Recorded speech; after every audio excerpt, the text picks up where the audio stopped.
দালালের কাছে বা কোনো এজেন্সির কাছে পাসপোর্ট জমা দেওয়ার আগে এই তিনটা জিনিস ভালো করে জেনে তারপরে আপনারা পাসপোর্ট জমা দিবেন। দেশ এবং প্রবাস থেকে যে যেখান থেকে আজকের এই নতুন ভিডিও দেখছেন সবাইকে জানাই আন্তরিক শুভেচ্ছা অভিনন্দন।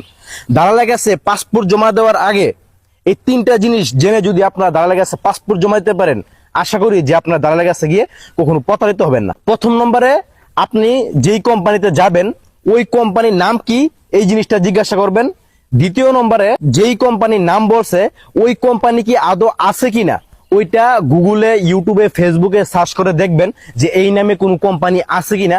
তৃতীয় নম্বরে আপনারা যাওয়ার আগে নিশ্চয়ই কন্ট্রাক্ট ফর্ম দেখে যাবেন যে আপনি যেই কাজ, যেই বেতন, যেই কথা দালালের সাথে হয়েছে ওই কথা কাজে সবকিছু ঠিক আছে কিনা।